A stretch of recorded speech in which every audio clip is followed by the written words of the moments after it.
शान्तिमिरान्तस्य ज्ञानाञ्जनशलाकयः चक्षुरुन्मिलितं येन तस्मै श्रीगुरुवे नमः। हरे कृष्णा। आज गीता श्रृंखला के सत्र क्रमांक 214 में आप सभी भक्तों का हार्दिक स्वागत है। आज हम श्रीमद् भगवद गीता के 6ठे अध्याय के, जो कि है ध्यान योग, श्लोक क्रमांक 20, 21, 22 और 23 का अध्ययन करेंगे। तो आइए, श्लोक इस प्रकार है। यत्रो प्रमते चित्तं निरुद्धं योग सेवया, यत्र सेवात्मात्मानं पश्यन् आत्मनि तुष्यति, सुखम आत्मय अंतिकं यत् बुद्धिग्राह्यम् इंद्रियं, वेत्ति यत्र न सेवायं स्थित चलति तत्त्वतः, यं लब्ध्वा च परं लाभं मन्यते नाधिकं ततः, यस्मिन् अस्तितो न दुःखेन गुरुणापि विचाल्यते, तम विद्याद दुख संयोग वियोगम योग संगीतम। अर्थात भगवान श्री कृष्ण कहते हैं, सिद्धि की अवस्था में, जिसे समाधि कहते हैं, मनुष्य का मन योगाभ्यास के द्वारा भौतिक मानसिक क्रियाओं से पूर्णतया संयमित हो जाता है। इस सिद्धि की विशेषता यह है कि मनुष्य शुद्ध मन से अपने को देख सकता है और अपने आप में आनंद उठा सकता है। उस आनंदमयी स्थिति में वह दिव्य इंद्रियों द्वारा असीम दिव्य सुख में स्थित रहता है। इस प्रकार स्थापित मनुष्य कभी सत्य से विपथ नहीं होता और इस सुख की प्राप्ति हो जाने पर वह इससे बड़ा कोई दूसरा लाभ नहीं मानता। ऐसी स्थिति को पाकर मनुष्य बड़ी से बड़ी कठिनाई में भी विचलित नहीं होता। यह निसंदेह भौतिक संसर्ग से उत्पन्न होने वाले समस्त दुखों से वास्तविक मुक्ति है। यहाँ पे भगवान श्री कृष्ण भौतिक दुखों से वास्तविक मुक्ति के बारे में वर्णन कर रहे हैं। जो श्लोक क्रमांक 20, 21, 22 और 23 जो साथ में श्रील प्रभुपाद ने उनका वर्णन किया है, तो उसका सार यह है कि हम भौतिक दुखों से मुक्ति प्राप्त कैसे करें। आज हम देखते हैं कि संसार में प्रत्येक व्यक्ति सुखी होना चाहता है और उसके लिए अथक प्रयास भी करता है। सवेरे प्रातःकाल उठकर काम के लिए निकलता है, वहाँ से धन प्राप्त करने का अनेक प्रकार से मेहनत करता है, प्रयास करता है। उद्देश्य एक ही होता है, मैं सुखी हो जाऊं। परंतु सुखी होता है कि नहीं, ये चर्चा का विषय है, सोचने का विषय है। परंतु उद्देश्य तो सबका एक ही होता है कि वो सुखी हो जाए। और यहाँ पे सुखी होने का भगवान श्री कृष्ण है, वो हमें सिद्धांत बता रहे हैं कि मनुष्य जब तक आध्यात्मिक कार्यों में प्रवृत्त नहीं होगा तब तक सुखी नहीं होगा। हम अपनी इंद्रिय भोग से कितने ही सुख प्राप्त करने का प्रयास क्यों ना करें, अंततः वे हमारे दुख के ही कारण बनेंगे। जैसे मान लीजिए, आज लोगों को पता ही नहीं है कि वास्तविक सुख का कारण क्या है, सुख का स्रोत क्या है, और उसके अभाव में वो यहाँ से वहाँ से कहीं से सुख प्राप्त करने का प्रयास करते हैं। मान लीजिए हमें कहीं से कुछ वस्तु प्राप्त करनी है और वस्तु वो आर कहाँ से रही है, उसका स्रोत ही नहीं पता है, तो हम इधर उधर ढूंढते रहेंगे, परंतु हम वास्तविक उसके आने के स्थान के बारे में जानकारी नहीं होने के कारण उस वस्तु को प्राप्त नहीं कर पाएंगे। तो आज लोगों को पता ही नहीं है कि सुख का स्रोत क्या है। उदाहरण के लिए, हम कुछ रसगुल्ला खाते हैं, रसगुल्ला जिह्वा पर रखते हैं तब उसका स्वाद आता है, मीठा स्वाद आता है, स्वाभाविक है। तो यहाँ पे प्रश्न ये उठेगा कि स्वाद रसगुल्ला में है या जिह्वा में है या किसी और वस्तु में है, या किसी और स्रोत से उस रसगुल्ले का आस्वादन हो रहा है। आप चिंतन कीजिए, अगर कोई कहता है कि स्वाद है वो रसगुल्ले में है, तो रसगुल्ला जब हाथ पे रखते तब भी स्वाद आना चाहिए, मात्र जिह्वा पर रखने से ही क्यों स्वाद आता है? हाथ पे रखे तब स्वाद आना चाहिए, पाँव पे रखे या किसी शरीर के किसी अंग पर रखे तब भी स्वाद तो आना चाहिए। इससे यह साबित होता है कि स्वाद है वो रसगुल्ला में भी नहीं है। और अगर स्वाद है वो जिह्वा में है, तो जिह्वा तो जो मृतदेह पड़ा रहता है, जो व्यक्ति जिसकी मृत्यु हो जाती है, उस अवस्था में उसके जिह्वा पर कोई भी स्वादिष्ट वस्तु क्यों न रखें, क्या उससे स्वाद आएगा? नहीं आएगा। इससे यह साबित होता है कि जो स्वाद है वो जिह्वा में भी नहीं है। तो फिर स्वाद है किस में? आचार्यगण समझाते हैं कि स्वाद है वो चेतना में है, अर्थात आत्मा में है। जो आत्मा मृत शरीर के अंदर से जैसे ही निकल जाती है वो अचेत हो जाता है, वो अच्छे बुरे का या किसी भी वस्तु का अनुभव नहीं कर पाता। इससे ये सिद्ध होता है कि स्वाद है वो आत्मा में है, चेतन आत्मा में है, और आत्मा है वो परमात्मा का अंश है। और जब उस आत्मा को श्री कृष्ण परमात्मा के श्री सेवा में लगाएंगे तभी वो परम आनंद की अनुभूति करेगा। आज हम इस शरीर को ही मैं मान बैठते हैं, शरीर मन और बुद्धि को से अपनी पहचान करने के कारण हम इस शरीर को सुखी करने के उद्देश्य से ही कार्य करते हैं। उस अवस्था में व्यक्ति हमेशा दुखी रहता है। क्यों? क्योंकि वास्तव में हम शरीर है ही नहीं, हम तो आत्मा है। और आत्मा का स्वभाव क्या है कि वो हम परमात्मा का अंश होने के नाते हमेशा परमात्मा के गुणावाद में, उनकी स्तुति में लगना चाहता है, उनकी सेवा में लगना चाहता है। और जब आत्मा को परमात्मा की सेवा में लगाएंगे तब व्यक्ति की आत्मा की तृप्ति होगी। और जब व्यक्ति आत्मा की तृप्ति होगी तब परम आनंद में रह पाएगा। इसलिए भक्तों, आपने कभी अनुभव किया होगा, आप कभी सत्संग में जाते हैं, वहाँ पर जब भगवान श्री हरि के नाम का कीर्तन होता है, उसमें नृत्य करते हैं, तब हमें कोई किसी प्रकार का नशा नहीं किया है, न किसी प्रकार के किसी बड़े डीजे वगैरह का वहाँ पे आवाज़ आ रहा है, परंतु हरिनाम की धुन में व्यक्ति इतना मग्न हो जाता है कि वो सब कुछ शर्म लाज छोड़कर परम आनंद में नृत्य करने लगता है। और उस अवस्था में वो परम आनंद की अनुभूति करता है। क्यों? क्योंकि वो श्री हरि की दिव्य ध्वनि है, भगवान का नाम का गुणवाद है। और जब उस नाम की ध्वनि में वो रमण करने लगता है तब उसकी आत्मा की तृप्ति होती है, हृदय है वो प्रसन्न हो जाता है। वरना आप कहीं पब में जाकर, डिस्को में जाकर कहीं भी आप शराब के नशे में नाचने का प्रयत्न करो भक्तों, वो आपके दुख का कारण बनेगा। आपको जब तक उस नशीली पदार्थों का नशा है तब तक तो आपको आनंद देगा, तब तक हो सकता है कि आपको तथाकथित लगे कि मैं आनंद में हूँ, परंतु जैसे ही नशा उतर जाएगा व्यक्ति का सारा आनंद है वो धरा का धरा रह जाएगा। इसलिए हमें जो सुख का स्रोत है उसके बारे में जानकर उस कार्य में लगकर अपने आप को सुखी करने का प्रयास करना चाहिए। हम देखते हैं कि बड़ी बड़ी कंपनियां विज्ञापन देकर ये बताती हैं कि ये वस्तु खरीद लो आप सुखी हो जाएंगे, और लोग आजमाते भी हैं पर सफल नहीं हो पाते हैं। आज आप देखिए बड़ी बड़ी कंपनियां बड़े बड़े विज्ञापन देकर कहते हैं ये वस्तु खरीद लो आप सुखी हो जाएंगे, ये 500 का परफ्यूम खरीद लो फिर आप सुखी हो जाएंगे, आप उस स्थान पर घूमने चले जाओ तब आप सुखी हो जाएंगे। कोई बिस्लेरी की ऐड आती है, कोई खाने की वस्तु की ऐड आती है, और लोग तरह तरह की एडवर्टाइज के माध्यम से सुनते हैं कि ये करने से सुखी हो जाएंगे। लोग इसको आजमाते भी हैं, परंतु सुखी होते कि नहीं वो स्वयं इसका अनुभव कर सकते हैं। श्रील प्रभुपाद कहते हैं कि सुखी होने के लिए आपको बुद्धिमान होना पड़ेगा। सुखी होने के लिए हमें बुद्धिमान होना पड़ेगा, अर्थात जो हमने चर्चा करी कि सुख के स्रोत का पता लगाना होगा कि वास्तविक सुख आ कहाँ से रहा है। इंद्रिय सुख को त्याग कर आत्म सुख के स्तर पर आना होगा। हमें इंद्रिय सुख अर्थात इंद्रियों का जो सुख है, अपने शरीर के अनेक इंद्रियां, जैसे जीवा से स्वादिष्ट भोजन खाने का है, आँखों से अच्छा दृश्य देखने का है, कानों से अच्छा संगीत सुनने का है, त्वचा से अच्छी मुलायम वस्तु का स्पर्श करने का है, ऐसे अनेक इंद्रियों से कुछ न कुछ हम आनंद भोगना चाहते हैं। उस आनंद से ऊपर उठकर जब कोई आत्मा के स्तर पर आएगा ना, तब वो ये सारे के सारे सुख सुविधाओं को त्याग कर, महाप्रभु कहते हैं न धनम न जनम न सुंदरीम कविताम वा जगदीश कामये मम जन्मनि जन्मनि ईश्वरे भवताद भक्तिर हेतु की त्वयि। जिसने भक्ति का आस्वादन कर लिया है भक्तों, वो इस भौतिक जगत की तुच्छ वस्तुओं को, महाप्रभु कहते हैं ना धनम, जिस धन के लिए प्रत्येक व्यक्ति बावला हुआ बैठा है, उसके पहले उसके पीछे दीवाने की भांति लगा पड़ा है, उस धन के बारे में महाप्रभु कह रहे हैं कि ना धनम, मुझे धन नहीं चाहिए, ना धनम न जनम। और जिस शोहरत के लिए, जिस फॉलोअर्स प्राप्त करने के लिए यूट्यूब पर वीडियो डालने के बाद हम टकटकी लगाए देखते हैं कि कितने लोगों ने लाइक किया, फेसबुक पर कितने लोगों ने शेयर किया, कितनों का कमेंट्स आया, वो जानने के लिए हम हमेशा लालायित रहते हैं।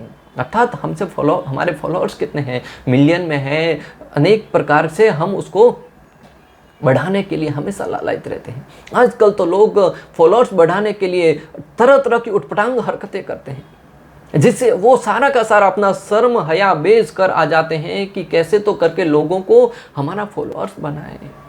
आज देश के जो मुख्य प्रधानमंत्री हो या किसी भी बड़े सम्मान्य व्यक्ति का उपहास उड़ाने से भी पीछे नहीं हटते। उद्देश्य एक ही होता है कि लोग ज़्यादा से ज़्यादा मेरा वीडियो देखें और मुझे फॉलो करें। परंतु महाप्रभु कह रहे हैं कि न धनम न जनम, मुझे फॉलोअर्स भी नहीं चाहिए, ना धनम न जनम न सुंदरी। भक्तों, बहुत महत्वपूर्ण बात है।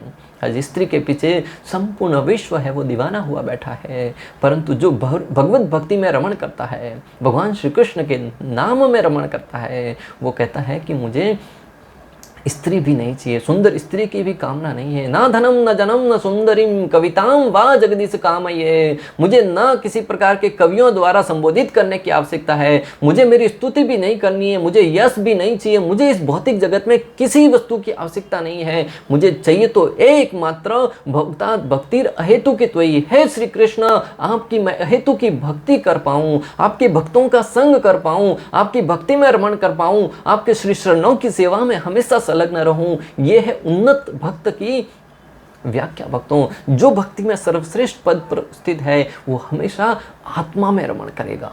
अपने हृदय के अंदर जब हरिनाम का जप करेगा, भगवान श्री हरि की सेवा में लगेगा, तो वो व्यक्ति परम आनंद की अनुभूति करेगा।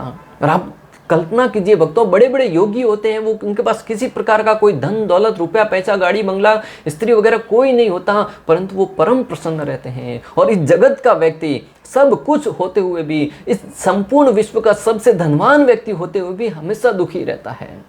हमेशा उसको लगता है कि कुछ न कुछ जीवन में कमी है, ये प्राप्त कर उनका सुखी हो जाऊंगा, इतना धन हो जाएगा तो मैं सुखी हो जाऊंगा, परंतु सुखी मृत्यु के अंतिम क्षण तक नहीं होता। भक्तों, इस बात को जानकर आप बुद्धिमान है तो कल्पना कीजिए, उसके ऊपर विचार कीजिए और सुखी होने का जो वास्तविक लक्ष्य है उसको ढूंढने का प्रयास कीजिए। जिसका लक्ष्य बड़ा होगा वह जीवन के छोटे मोटे दुखों से परेशान नहीं होगा। जिसका लक्ष्य बड़ा होगा अर्थात भगवत प्राप्ति। हमारा लक्ष्य क्या होता है? इतना धन प्राप्त कर लूँगा, जीवन में ये शोहरत हासिल कर लूँगा, जीवन में इस मुकाम तक पहुँच जाऊँगा।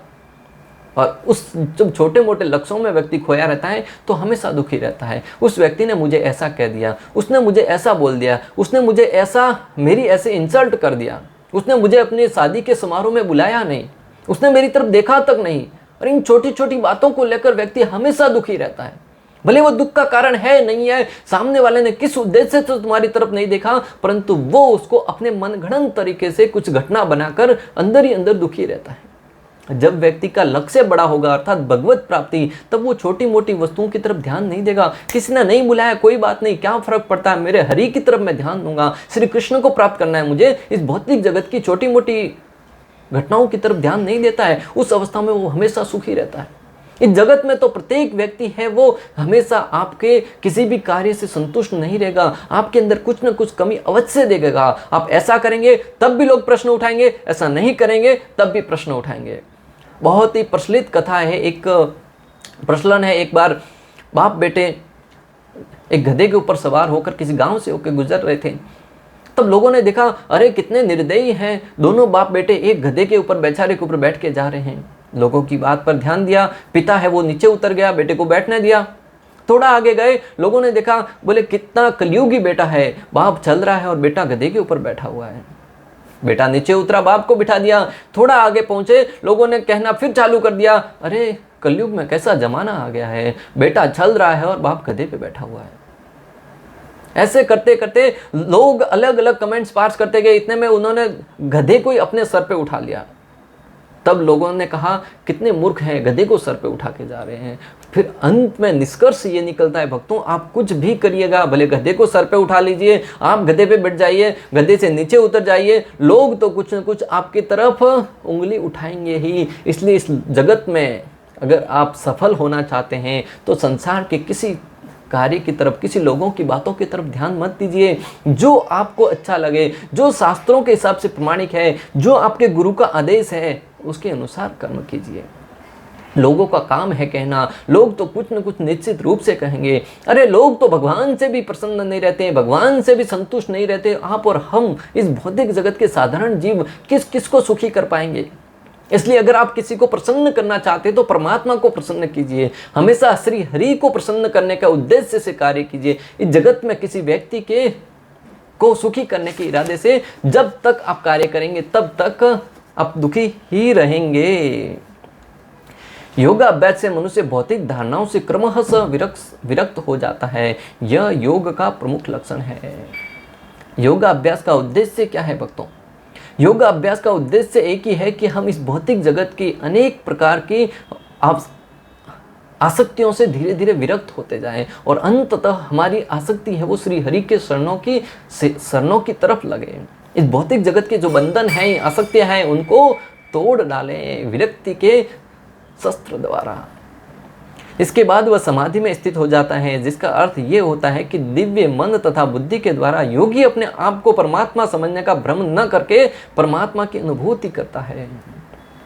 और जैसे जैसे वो साधना में आगे बढ़ता जाएगा, अंततः उस स्थिति तक पहुंचेगा जहां समाधि की अवस्था होगा। और उस समाधि की अवस्था में वो अपने आप को भोक्ता न मानकर, श्री कृष्ण को भोक्ता मानकर, अपने आप को उनका दास मानकर उनकी सेवा में संलग्न हो जाएगा। फिर उसको इस जगत की किसी भी वस्तु की तरफ ध्यान देना तो दूर की बात है, उसकी तरफ देखेगा भी नहीं।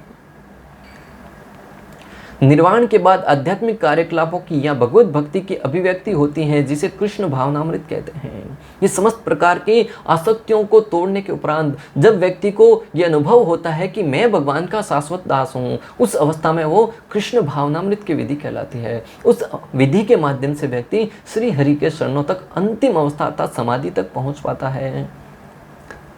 श्रीमद् भागवतम 2.10.6 में वर्णन आता है, अपनी बद्ध अवस्था के जीवन संबंधी प्रवृत्ति के साथ जीवात्मा का चयन करते हुए महाविष्णु में लीन होना प्रकट ब्रह्मांड का परिसमापन कहलाता है। परिवर्तनशील स्थूल तथा सूक्ष्म शरीरों को त्याग कर जीवात्मा के रूप की स्थायी स्थिति मुक्ति है।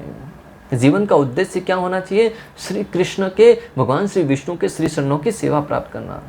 इस स्थूल शरीर से मुक्ति प्राप्त करने के उपरांत हमें कहाँ जाना है? भगवत धाम। अगर आपकी इच्छा है कि अगले जन्म में मैं और किसी धनी परिवार में जन्म लूँ, तो उसके लिए लोग पुण्य कार्य करते हैं, परंतु जो भगवत भक्त है वो हमेशा भगवान की सेवा में लगा रहता है। उसका उद्देश्य किसी वस्तु या किसी भौतिक लाभ की या स्वर्ग प्राप्ति की भी नहीं रहती। उसका तो उद्देश्य एक ही होता है कि ये न के न प्रकारेण, जहाँ कहीं भी रहूँ, भले कलयुग, भले नर्क में रहूँ, स्वर्ग में रहूँ, भौतिक जगत में रहूँ, भगवत धाम में रहूँ, उद्देश्य एक ही होता है, भगवान और भगवान के भक्तों की सेवा करना।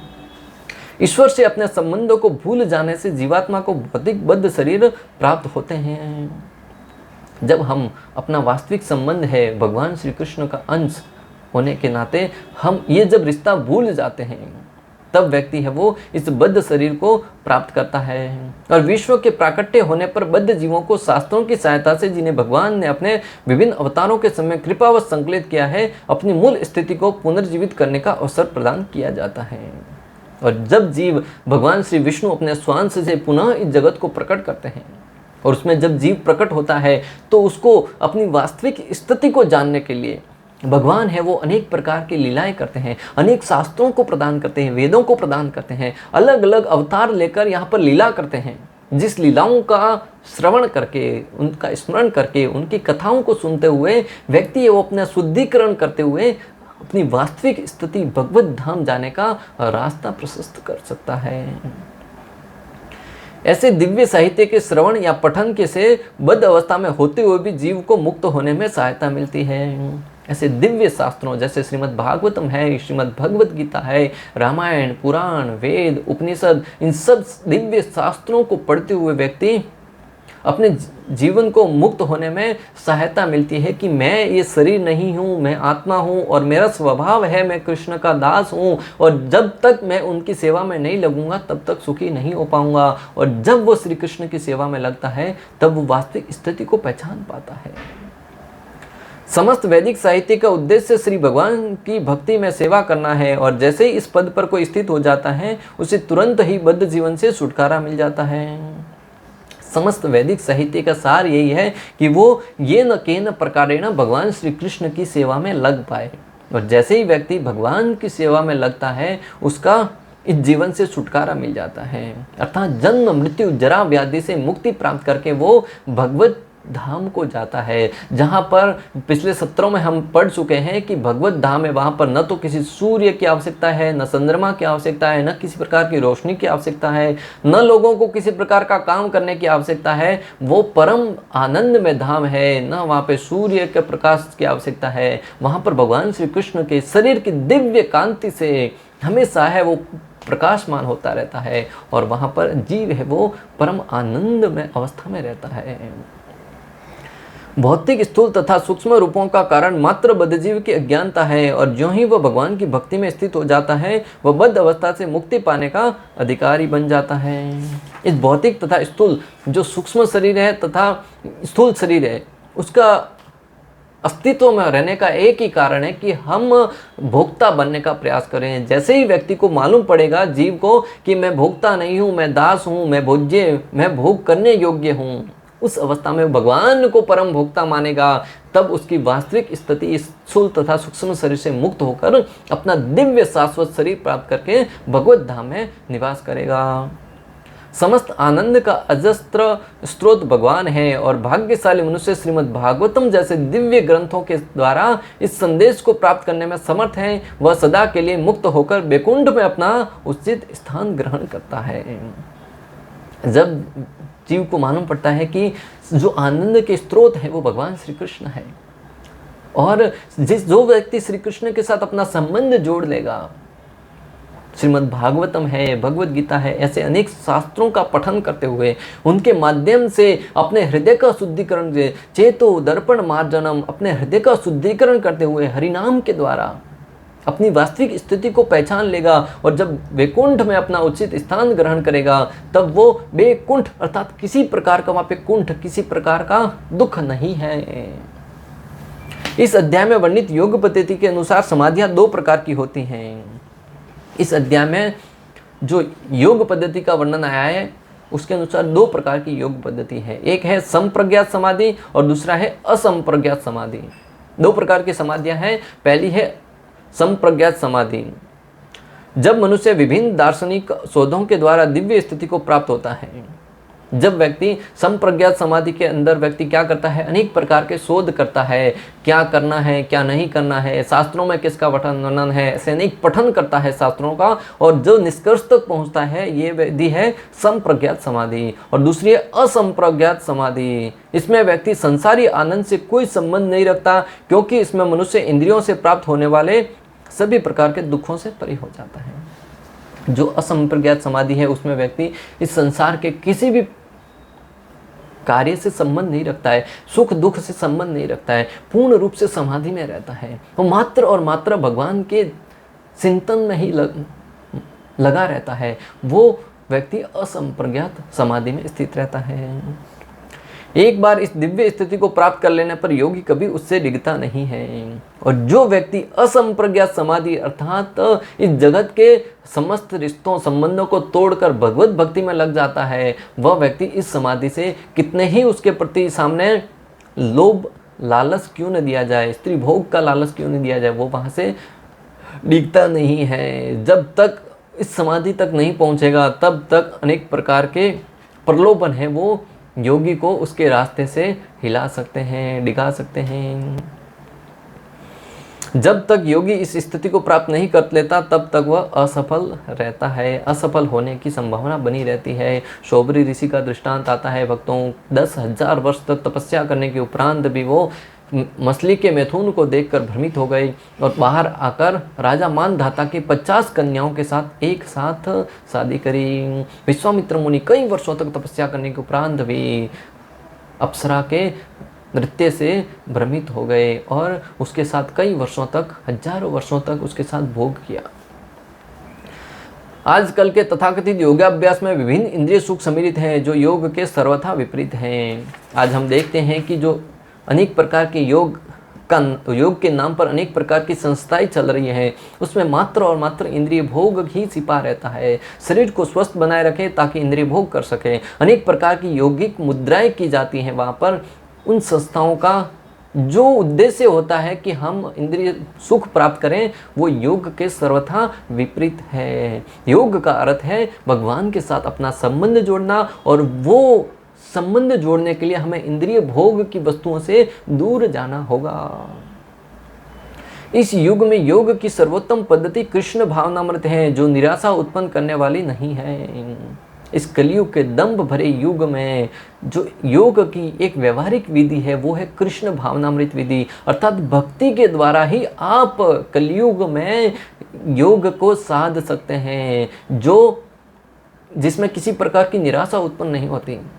आप ध्यान योग करने बैठिएगा, हठ योग करने बैठिएगा, उसमें आप कुछ वर्षों तक प्रयास करते हैं, परंतु आपकी इंद्रियां इतनी वेगवान होती है कि आपको वहां से विचलित कर देती हैं। और जब आपको वांछित सफलता प्राप्त नहीं होती तो व्यक्ति डिप्रेशन में चला जाता है, व्यक्ति निराश हो जाता है। परंतु भक्ति योग इतना सर्वश्रेष्ठ है, कृष्ण भावनामृत की विधि इतनी सर्वश्रेष्ठ है कि जो पूर्ण रूप से नशे की वस्तुओं में लगा पड़ा है, वह व्यक्ति भी भक्ति के स्तर पर आकर अपने आप को शुद्ध कर सकता है और अंत तो गत्वा भगवान को प्रसन्न कर पाता है। तो जो कृष्ण भावनामृत की विधि है वो बहुत व्यवहारिक और सरल विधि है, विशेष रूप से कलयुग के लिए। एक कृष्ण भावना भावित व्यक्ति अपने धर्म में इतना सुखी रहता है कि उसे किसी अन्य सुख की आकांक्षा नहीं रहती। जो कृष्ण भावना भावित व्यक्ति है वह अपने धर्म में, अर्थात जो अपनी विधि धर्म का पालन करता है, कृष्ण भावनामृत विधि, उसमें वो इतना सुखी रहता है कि उसे कहीं इधर उधर झांकने की आवश्यकता नहीं पड़ती कि इधर जाऊंगा सुखी हो जाऊंगा, उधर जाऊंगा सुखी हो जाऊंगा, ये करूंगा सुखी हो जाऊंगा। वो कभी विचलित नहीं रहता, वो अपने लक्ष्य पर अडिग टिका रहता है। इस ददम्भ प्रधान युग में हठ योग, ध्यान योग तथा ज्ञान योग का अभ्यास करते हुए अनेक अवरोध आ सकते हैं, किंतु कर्म योग या भक्ति योग का अभ्यास करते हुए ऐसी समस्या सामने नहीं आती। इस दंभ भरे युग में, कलयुग में हठ योग, ध्यान योग, ज्ञान योग, ये योग करते समय अनेक प्रकार की समस्याएं सामने आ सकती हैं, परंतु जो भक्ति योग है उसमें आप बहुत ही सरलता से इसका पालन कर सकते हैं। भगवान कहते हैं कि सुगम, इसको बहुत ही सरलता से इसका पालन किया जा सकता है।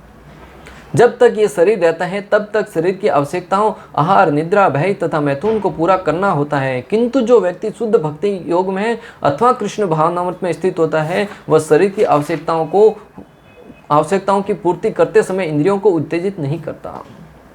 इस बद्ध जगत में रहते हुए प्रत्येक व्यक्ति की कुछ आवश्यकता होती है, आहार, निद्रा, भय, मैथुन, प्रत्येक व्यक्ति की इच्छा होती है और स्वाभाविक है, शरीर की कुछ आवश्यकता है, उनको पूर्ण करना होता है। परंतु जो कृष्ण भावनामृत विधि का पालन करता है वह इंद्रियों द्वारा उत्तेजित करने के बाद भी अपनी बुद्धि के द्वारा, ज्ञान के द्वारा उसको जांच कर, परख कर कितना कहाँ से कुछ प्राप्त करना है वो उतना ही प्राप्त करता है, या फिर उसको भक्ति के द्वारा शुद्ध करके जब स्वीकार करता है तब वो इंद्रियों को उत्तेजित नहीं कर पाता और अपनी इंद्रियों को संयमित मन के द्वारा संयमित रखते हुए भक्ति कार्यों में लगा रहता है और अंततः वो मनवांछित सफलता प्राप्त करता है।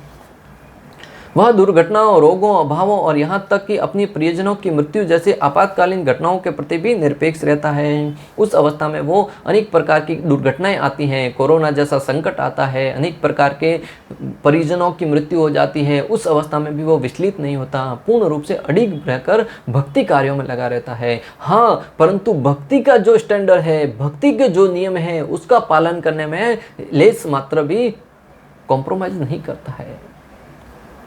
दुर्घटनाएं उसे कर्तव्य पथ से विचलित नहीं कर पाती, जैसा कि भगवद गीता 2.14 में कहा गया है, अगम अपायन अनित्यः तानत्यक्स्व भारत। वह इन प्रासंगिक घटनाओं को सहता है क्योंकि वह ये भली भांति जानता है कि ये घटनाएं ऐसे ही आती जाती रहती हैं और इससे उसके कर्तव्य पर कोई प्रभाव नहीं पड़ता।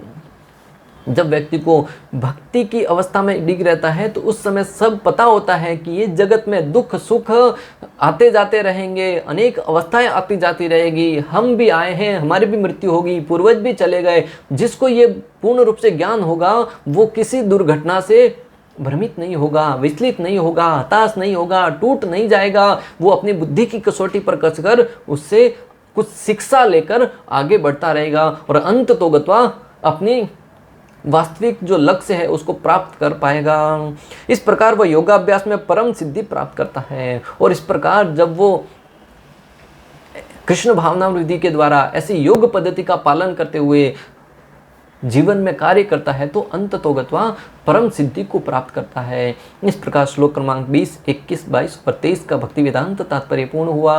अंत तक हमारे साथ बने रहने के लिए आप सभी का हृदयपूर्वक, प्रेम पूर्वक बहुत बहुत धन्यवाद। शिला प्रभुपाद की जय, श्री श्री राधा गोपीनाथ भगवान की जय, श्रीमद् भगवद गीता की जय। हरे कृष्णा कृष्ण कृष्ण हरे हरे, हरे राम